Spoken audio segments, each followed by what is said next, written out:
All right, if you're a JavaScript developer, I can pretty much guarantee your debugging journey started with one simple command, Console.log, right? It's the trusty multi-tool we all reach for. But, when the bugs get really tricky, it's time to level up your toolkit.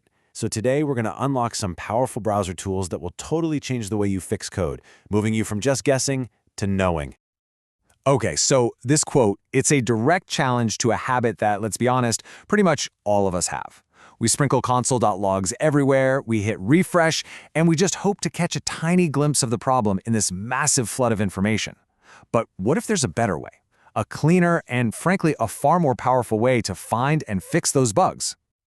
The best way to think about it is like this.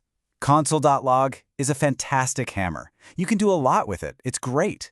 But you wouldn't try to build an entire house with only a hammer, would you? For the really complex problems, you need a full toolkit. And the best part is, that toolkit is already built right into your browser's developer tools, just waiting for you to open it up. And look, this isn't just about learning a few new buttons to click in DevTools. Adopting these tools is really about a fundamental shift in your mindset. It's the kind of professional evolution that really separates junior developers from senior ones. So here's the crucial point. Senior developers don't just fix bugs, they investigate them. They move away from making educated guesses based on a few scattered logs to a really methodical investigation that leads them to know, without a doubt, exactly what went wrong, where it went wrong, and why. So let's see how they do it. Our first set of tools is all about control. You see, instead of your code just racing past the problem in milliseconds, we're going to learn how to pause it with surgical precision. We're going to stop time at the exact moment a bug occurs. Say hello to the conditional breakpoint. This thing is your intelligent pause button. Just imagine you've got a bug that only happens inside a loop, but maybe only for one specific user or, on the 300th time through. Instead of logging every single pass, you can tell the browser, hey, run at full speed, but pause my code only when this exact condition is met. How cool is that? And setting one up is so simple. You just add a condition to a regular breakpoint. But the real power here is that this condition can be any bit of JavaScript that returns true or false. That means you can target bugs with just pinpoint accuracy. And the result of all this? You save a massive amount of time and frustration. The code just runs at full speed until the exact moment the bug appears. No more mashing that resume script button over and over and over again. Now, once your code is paused, your new best friend is the call stack panel. Seriously, think of it as a GPS for your code.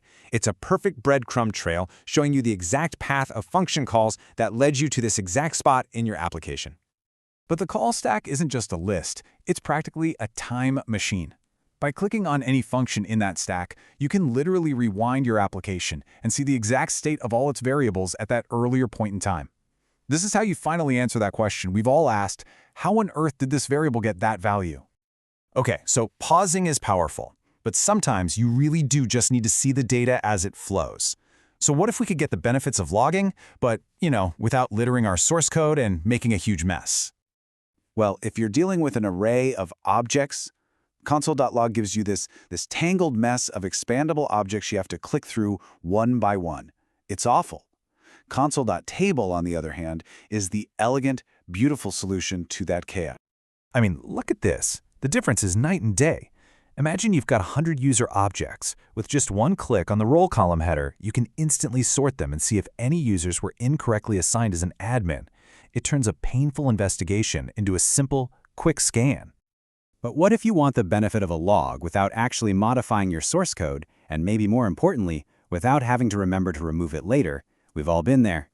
For that, we have log points. They're basically breakpoints that don't pause. They just print a message to the console for you. The result here is just fantastic.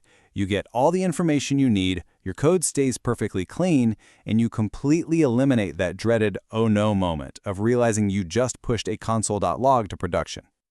Okay, so we can pause time and we can log without a trace. Now let's go a step further. Let's build a live dashboard right inside our developer tools to watch our app's vital signs in real time. So if you are tired of retyping the same variable name into the console every single time you step through your code, this is for you.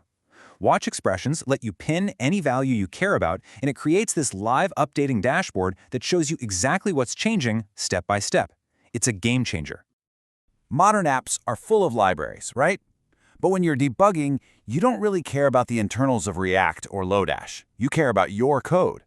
Blackboxing lets you tell the debugger, hey, completely ignore those library files. And just like that, a 20-step call stack full of noise turns into a 3-step stack of pure, relevant signal. And finally, some bugs aren't errors. They're performance killers, like memory leaks. With the Performance Monitor, you could watch your app's memory usage live. So you perform an action, the JS heap size goes up. You close a modal, and it should come back down.